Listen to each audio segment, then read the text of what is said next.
Welcome to Studio 23 Nashville. We're very happy to have with us St23Ep25EBikales, a wonderful piano player composer whose own travels from Kansas to LA have paralleled my own, so we have a lot to relate to.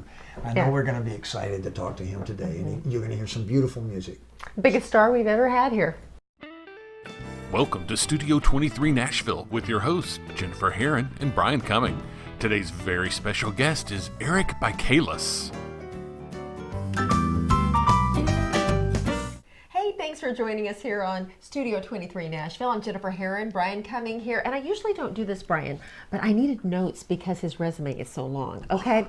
Pointer Sisters, Keith Carradine, the Hudson Brothers, Stevie Wonder's on Dacca. this. Yeah. Oh my gosh, Stevie Wonder, Cher, Matt Davis, Bette Midler, we could have a lot of episodes diving deep into this track record. Welcome our guest. Eric, it is great to have you here. Thank you. Very happy to have you here. So, I've been hearing his story about starting in Kansas in a very musical family and playing flute with the Kansas City Symphony Orchestra at the age of 11. Well, that was something that after a couple of years of studying flute, and we were allowed to take a second instrument in my family. The rule was you had to start with piano. So after a couple of years of piano, I wanted to play drums. My parents said no. I wanted to play sax. They said, no. And then they suggested, how about flute? That would be a nice instrument. So I thought, okay. And that's how I got to be a flute player. But I've come to love the instrument, and it was actually my strength when I first did college, and I still play it all the time. Though I love playing flute. You were saying you had a lot of classical training to begin with on piano, but then you heard people like Hubert Laws and Herbie Mann that might have led you into the jazz. Yes. My brother-in-law at the time, my future brother-in-law at the time, turned me on to all kinds of jazz and pop artists that I had no idea about because I was sort of sheltered from all that. We were just taking lessons at the conservatory and doing classical music. But when I heard Ramsey Lewis on piano, and Hubert Laws and Herbie Mann on flute, that was it. That changed the world for me. And now I had something that I could really shoot for, and I didn't even really know what I was doing. I just loved the music so much that when you're a kid, you don't think about how much, is this a lucrative profession? Not really. I didn't get to think about that until about 10 years ago. But really, the love of the music, that's really the driving force. It's everything. And so when I got turned on to those people, it changed my world. And at that point in time, this would have been the late 60s, there really wasn't a lot of educational institutions that could teach that sort of thing. So you learned it on your own. You learned it by ear. That was fine with me. I wore out quite a few records, that became unplayable because I kept moving the tone arm back so that I could learn that one riff, and then, I can still play those records. What was the 8-track tape that you wore out? No, that was of Mark Jordan, one of my idols on keyboards. Yeah. Now, when I was in college, I discovered a Dave Mason record called Headkeeper, and it had the most amazing keyboard player, and when I heard that was it. I wanted to be able to play like that guy. I didn't know who he was or anything else. I didn't know that later on I was going to meet him and actually become friends. Yeah. But at that point, he is amazing. He is, and we're glad that we've had Mark as a guest on this show. I know, he's been a wonderful, amazing guest. So the flute was your first love, and piano second, I guess? Piano first, then flute. Piano first, then flute. Yeah. And you went through school concentrating more on the piano, or the flute rather, and then led into a career with the piano? Piano was my mainstay, but when I got to college and I started majoring in music, I selected flute as a strength because there were just some advantages in doing that for me, but I was a music composition major. So I had already started writing tunes just for fun. Nobody said it was the cool thing to do or you could make money from it or anything else. I just would sit at the keyboard and make up these little pieces, and they're horrifically awful, but it got me started. Man, and then you were in a band that did original material and bands. After I got turned on to these pop and jazz artists, I realized that I taught myself how to improvise on both instruments, and I learned how to put chord progressions together, and I was already pretty good at listening to a record and figuring out how it goes and making it so that I could play it. So when I got to the age, I guess in middle school, where all my friends were listening to bands and stuff, I mean, I was ready to go. I want to be in a band. So it would be me and a drummer or some weird combination, you know, and we'd have these little bands, and then that progressed, you know, until we realized that you need a guitar player and you need a bass player, and then it's just started the ball rolling. The ball eventually bounced over to LA. How did you end up in LA? I quit the University of Kansas when I realized that I didn't want to just do classical music and study that for the rest of my life, and I wanted to do other things. I quit school and I got into a band that was called Sanctuary, and this band just took off and it became a regional success. It was a very special band to me, and we were just inducted into the Kansas Musicians Hall of Fame a couple of years ago. But we had an ardent following of people who just loved what we did, and just last week I met a guy at one of my performances who had a recording that he had done 40 years ago of Sanctuary, and his roommate who made the recording gave it to him and said, "Please give this to Eric," because it's just, these things have a way of following you around. So that was the band that really kind of got it all going for me. And after that band, that was my impetus for moving to Los Angeles. We were looking for a record deal. That led to my meeting Mike Post. Mike was a proven record producer at that point, and he encouraged me to move out and become a studio musician. And I thought, I definitely want to do that. And by the time I got out there, Mike was not only a record producer, but he had made inroads into TV composition.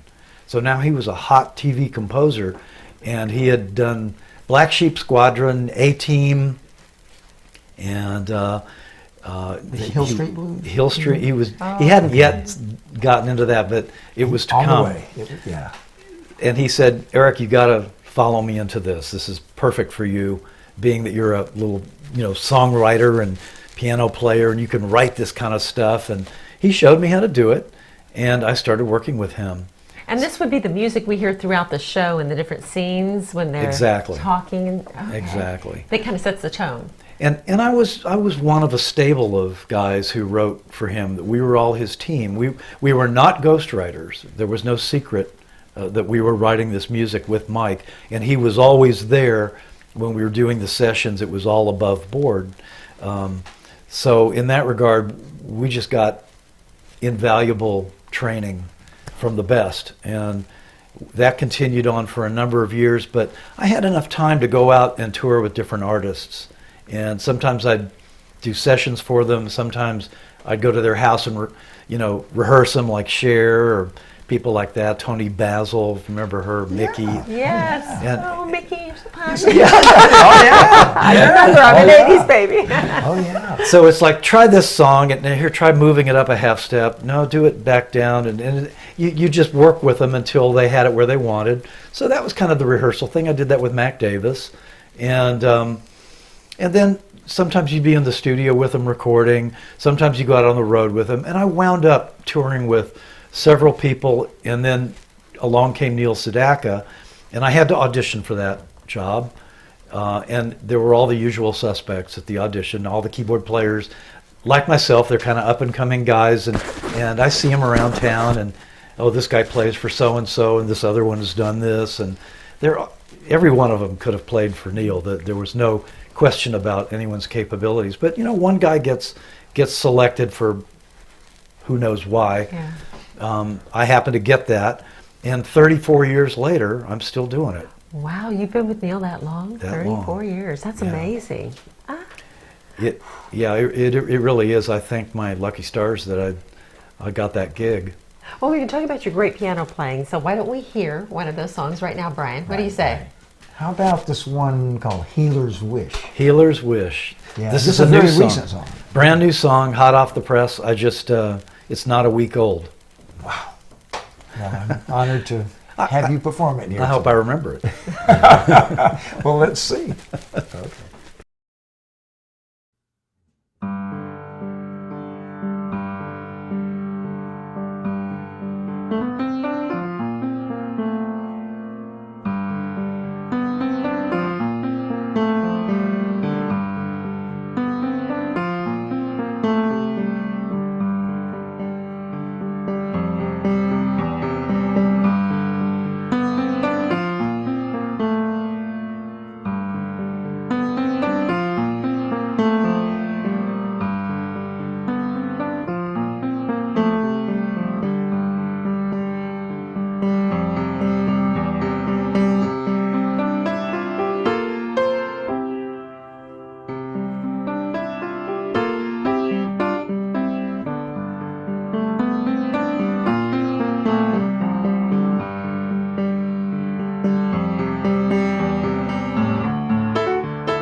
Straighten up and fly right. Now available, Come Out Swingin', the new CD by the Brian Cumming Jazz Quartet.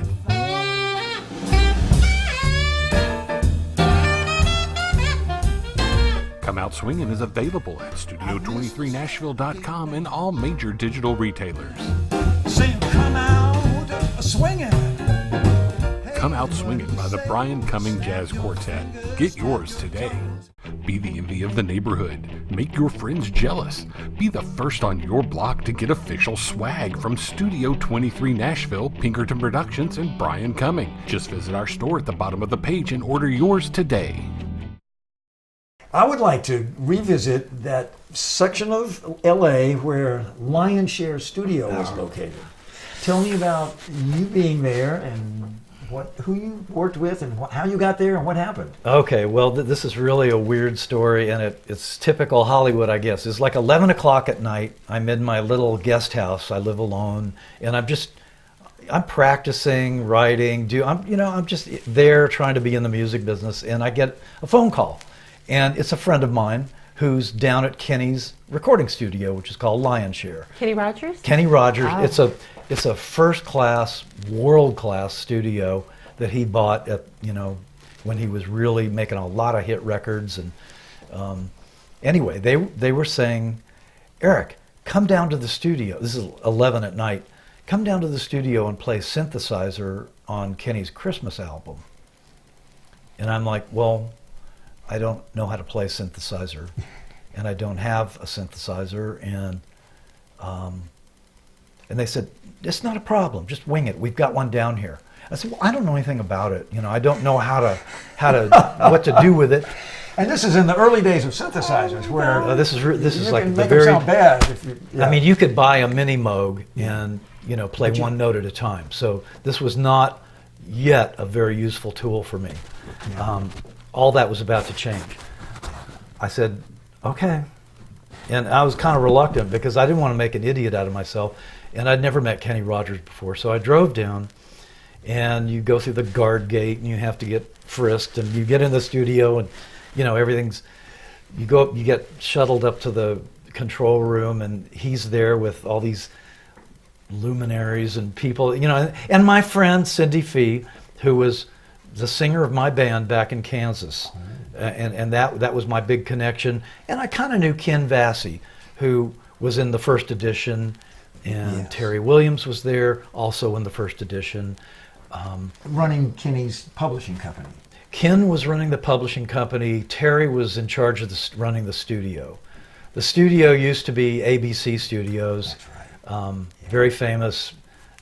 Walter Becker and Donald Fagen were signed there as writers. Yeah. Anyway, out comes Kenny Rogers, larger than life. And he goes, "You must be Eric." And so I meet him, and he goes, well, there's a synthesizer down there at the other end of the console. You can just play around with it. We're going to go in and do some background vocals. We're not going to hear what you're doing, but you can kind of get set, and then when we're done, we'll come back out. So I go, okay. And they leave, and they go do their background vocals. I go over to the synthesizer. I don't know how to turn it on. I mean, it's an honest problem. I didn't have one. It was a Prophet 5. And I didn't know anything about it. So after 10 minutes of sweating bullets, I found the on and off switch in the back, carefully positioned. So I turned it on. They don't automatically tune. So you have to tune it. And, so I had to do that. I had to figure it out. I mean, it's like fly this jet. I've never flown one before. So you just have to sort of do it. And my first thought was find the memory. If I can find the memory, maybe I can find some sounds. So after a few minutes, I found the memory, got a pencil and paper, started writing down some patches. And I didn't even get to number 3 before the door opens and out comes Kenny. And he goes, all right, Eric, your turn to shine. And my heart was like, whoa! I'm freaking. Because I really don't know what I'm doing. And so by this time, he probably realizes that I'm kind of like over my head. And he sits down and he goes, well, what you got for me? So I said, well, you got one of these things. It's kind of a ray gun, I guess. And then you've got this other thing, sounds like sort of like an elephant, And this is all the crap that you're going to buy with a synthesizer, stuff that they think you might be able to use. And of course, nobody ever does. Yeah. But and he's going, yeah. Tell me, do you think you might have chimes in there somewhere? And I said, I think there are chimes in here. So I hunted around for it, and I found the chimes. And he goes, let's put chimes on the very last note of this chord, of the song. It was a beautiful ballad, and it was going to go on his Christmas record. Yeah. And I thought, oh, a great idea, because I was on the verge of wetting my pants, and so he goes, okay. So I get the chimes up, and I figure out what key we're in, and the last chord comes, boom! I hit the chimes. He goes, that was great. So. And this is the part where I thought he was going to throw me into the street, and just tell me to don't ever come back. But he goes, why don't you come back tomorrow? The guys are going to be here for a rhythm section date, and you can play with that thing some more and get more familiar with it and meet all the rhythm section guys. And I just was like, are you kidding? He goes, no, come on back tomorrow. So he gave you slack for not being a total. He didn't strangle me. Yeah.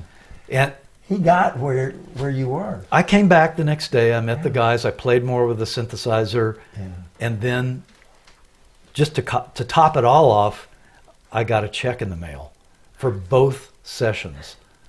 Now, that's LA. That was an act of kindness. Yeah. He actually paid me for both the night before and that day, yeah. And I will never forget him just for being so completely benevolent to me. So I called my dad and said, well, can you float me a loan to get a synthesizer, because I don't ever want this to happen again. He said, sure, So I bought an Oberheim synth. Yeah. And then I got more session work because I had that, and it was an amazing career boost, but it could have been bad. Where this eventually led was me getting to go in and record and then co-produce with Ken Vassy all of Kenny's publishing demos, songs that he might be interested in recording. And I did that for a number of years, going in like 3 days a week. And Michael Omardian was always in one room, and David Foster was in the other room. Oh, wow. So there'd be Chicago recording, or there'd be somebody in there with Michael. I remember Michael Jackson being there, walking down the hall with a book in front of his face. He wouldn't let anybody see him. It was just crazy. But what a great experience getting to hang with Ken and Terry and all those guys from Lionshare. It was amazing. And then when you went to TV, when was that? 80s, 90s? When you were doing the TV score stuff? That was like right when I got to LA in 75. I'd say by 76 I was starting to work on Hunter and a little bit on A-Team, and then that turned into some other shows, and then Mike had a couple of proteges that split off, and I would work with them. And so it was a balance of doing some TV work and going on the road with various people and picking up whatever sessions I could do. So you had a balance. You still had the celebrity there, but you were also in a room by yourself trying to come up with something out of nowhere that would create emotion for people. Yeah, well, the beautiful thing about this time was that it was total creativity. You were involved with writing music, arranging music, producing music. You were doing everything but copying music. So you weren't playing in a band trying to work on somebody else's arrangement of, you were on the creative end of things, and that was so nice, and that kept up for about 30 years. I was curious how that works, because I always picture y'all watching the TV show. The TV show has already been filmed, and what's going to be on TV for all of us to see, and then you're kind of playing along or making up music to go with it. Is that how it works? How does it work? That's exactly how it works. You look at the rough cut, which is everything but the music. So it's the dialogue, the sound effects, and the picture. And you figure out where you want music to start, where you want it to end, and if there are any major changes that need to occur. Then you have to nail the tempo and the feel, the vibe. Like, what kind of a scene is it? Is it a love scene or a threatening scene? And what's the deadline like? How long do you have? I mean, is this spur of the moment? Less than 48 hours. Really? To write for a 35-piece orchestra. You had to really, you had to really produce and know what you were doing. Well, I didn't know what I was doing. I had to learn on the fly, and so it meant staying up all night long. You learned how to orchestrate. I didn't know till I got out there, and I was studying with a man named Albert Harris, who taught me how to orchestrate. And then some of the other guys on Mike's team were very kind in showing me how to do certain things that would. So we got by, and it was good. Not everybody did. I saw some people get chewed out. Oh. Oh yeah. Well, the shows wouldn't be the same, just like the old soap operas. You know, you had to have that dramatic music come in there. Oh, yeah. Speaking of stirring up some emotion, how about another one from the studio? Oh, yeah, yeah. I think you have a very recent song that is inspired by waking up with your wife. Yeah, this one is called Morning Angel, and it's inspired by my lovely wife Kai, and we're not even married 3 months yet. Amazing and a life-changing event, I gotta say, and I'm so much happier. I can sit around and write her songs all day long. Oh, beautiful. Well, I'm jealous. well, we're going to listen to Morning Angel, and I will be very glad to get romantic with all the other people who listen to it. Thank you, Eric. Oh.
Hickman County, Tennessee.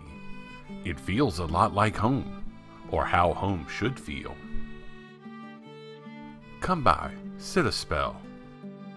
Soak in the goodness that inspired Minnie Pearl to write about this special place. Visit Hickman County, Tennessee's hidden treasure. Do you want to win friends and influence people? Don't buy a book. Advertise on Studio 23 Nashville. It's easy. Just contact us at studio23nashville@gmail.com. Eric has been talking to us about all the great TV shows he played on. Can you give us just a flavor? We've been talking about the music that helps define those emotional moments and conversations. I remember going over to Mike Post's house early on, and I had already written for a couple of the shows, and I was just hanging with him back in those days, and that was a fun thing to do. And he goes, "Hey Eric, I got this new tune for a new show that I'm doing, and let me play you the theme." It goes like this. It goes, and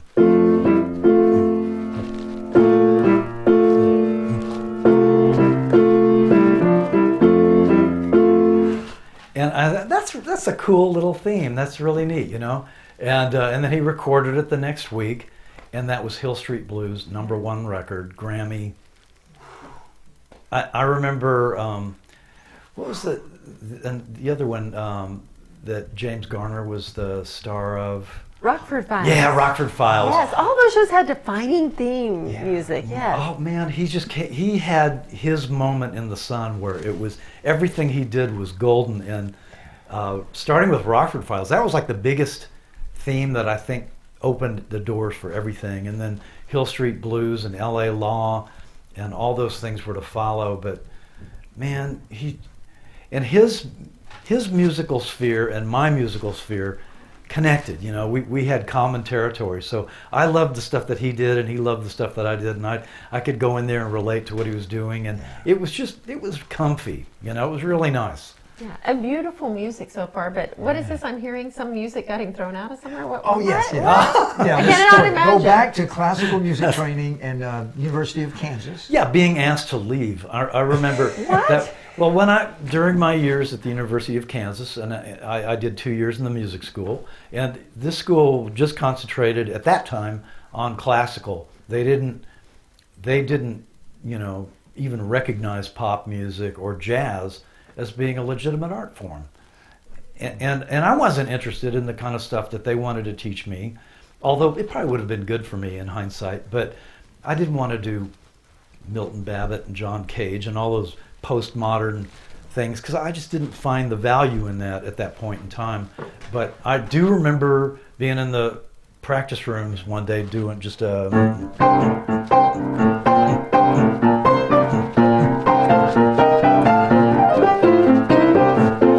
And knock, knock, knock on the door.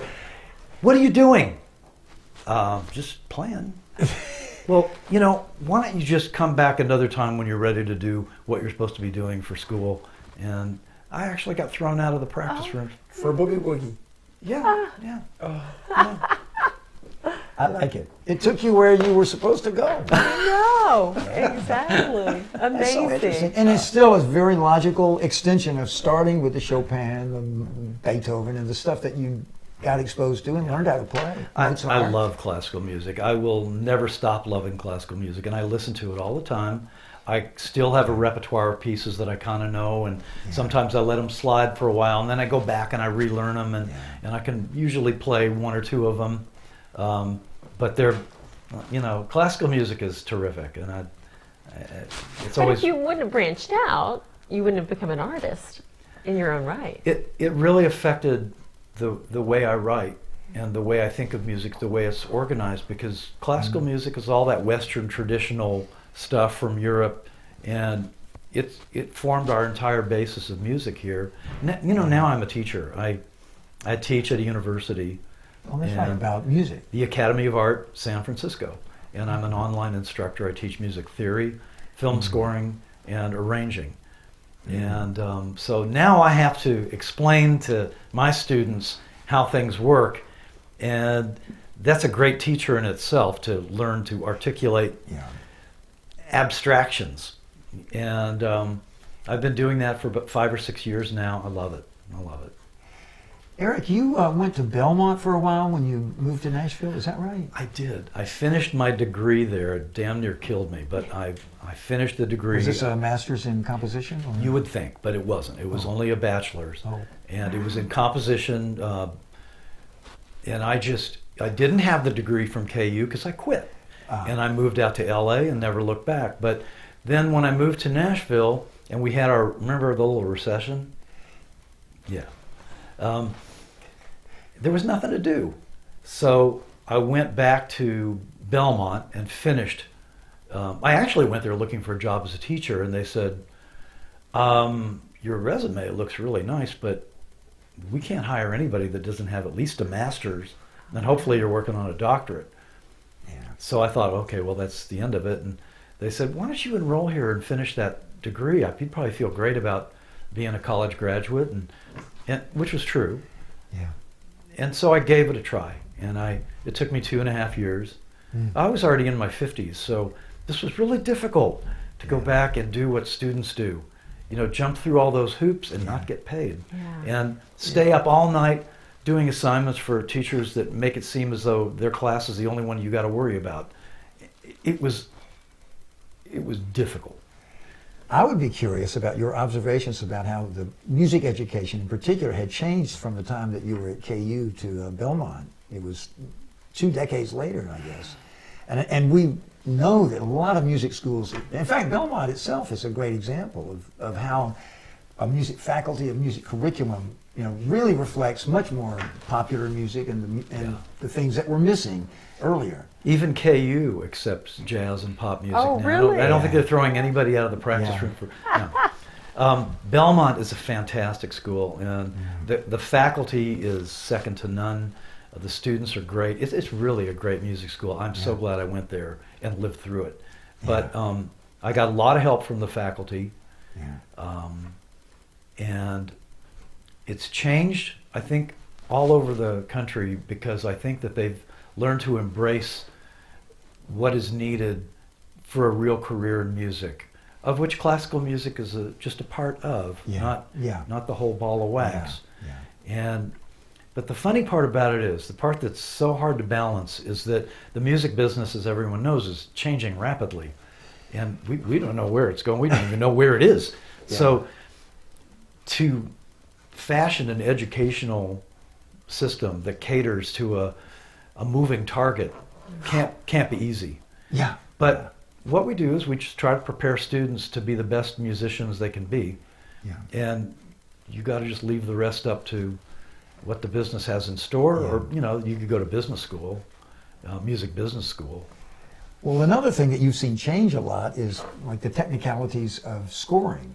That there were no computers around when you were doing those sessions with Mike Post. It's totally different now. The computers changed everything, and I'm glad. When I started, I had to learn to write everything down by hand.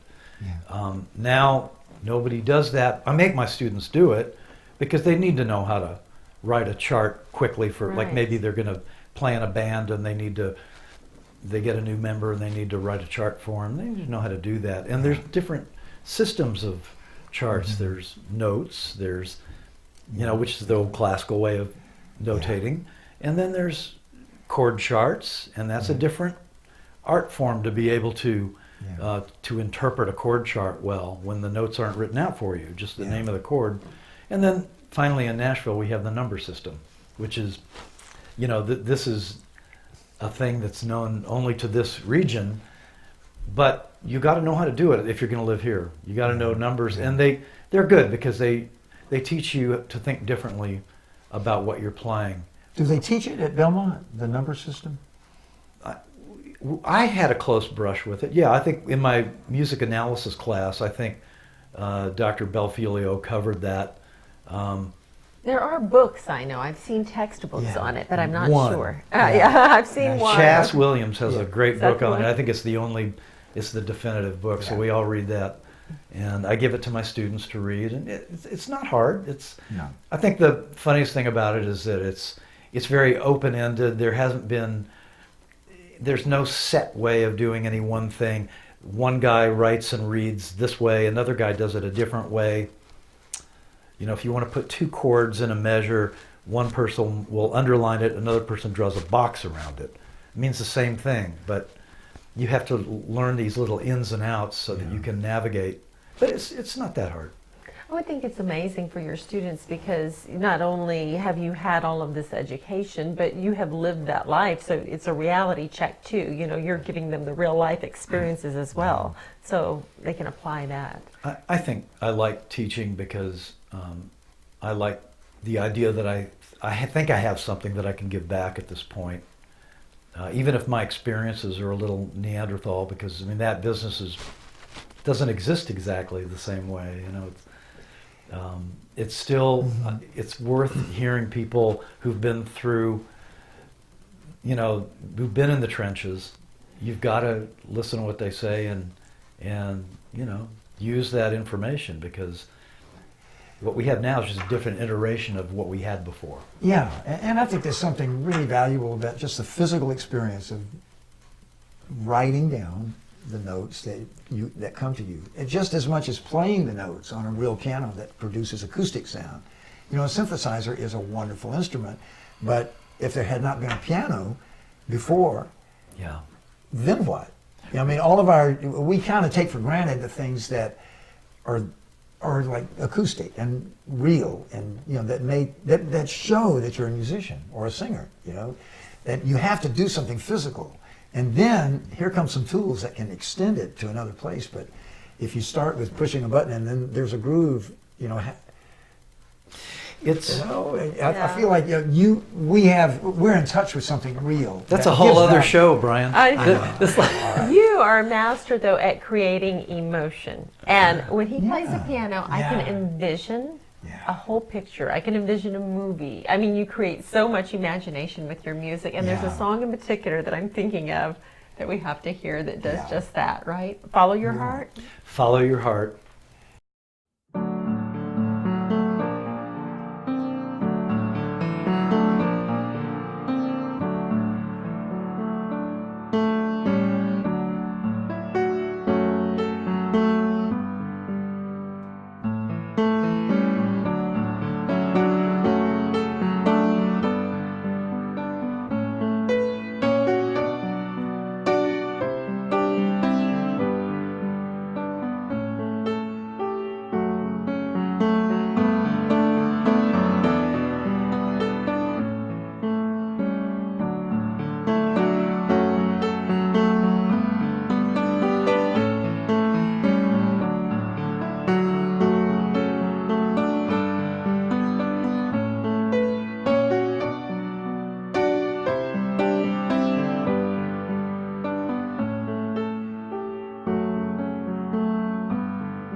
Eric, I'm kind of curious about the accidental record deal.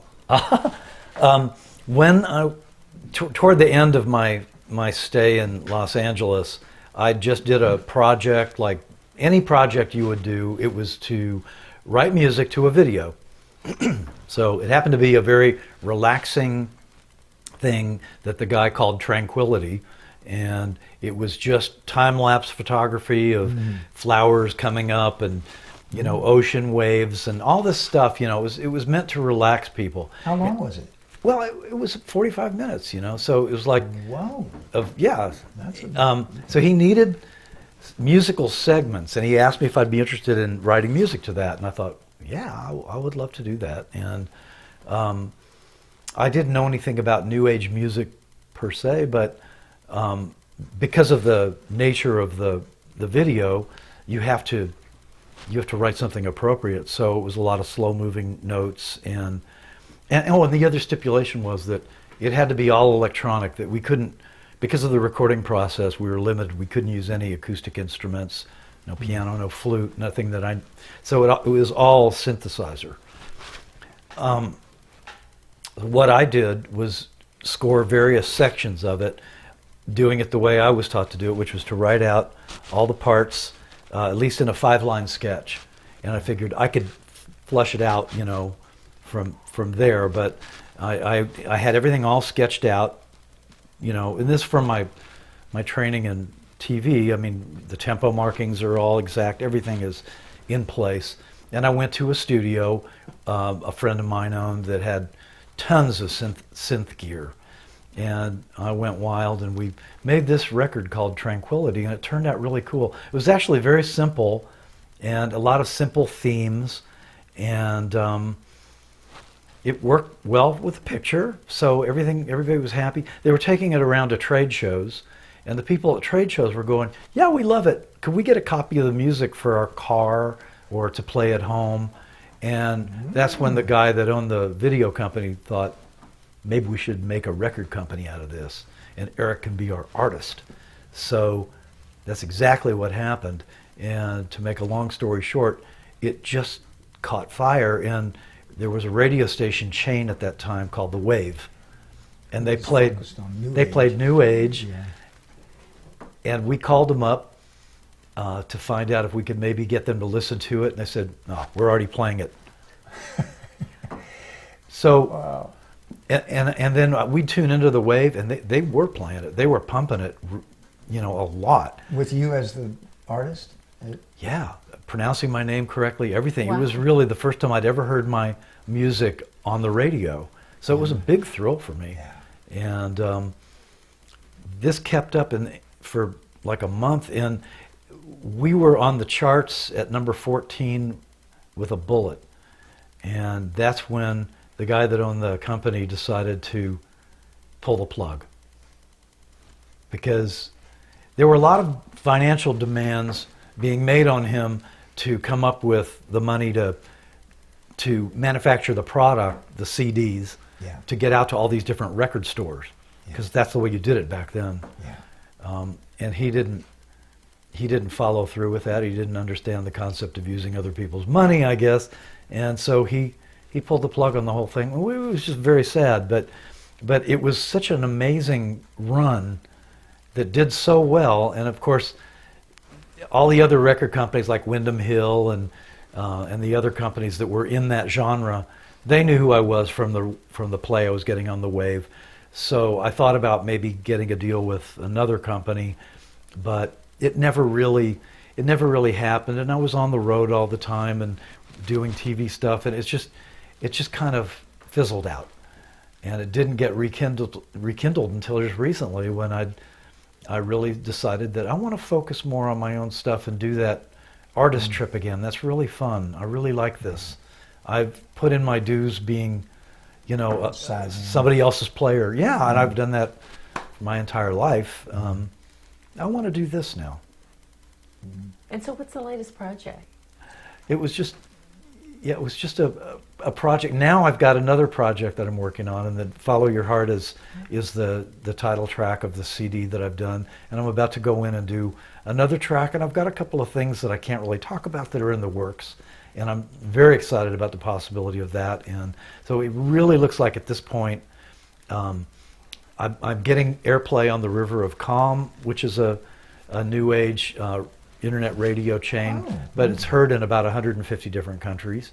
And Enlightened Piano Radio and Whispering Piano Radio, they're all playing my stuff, and I'm enjoying this.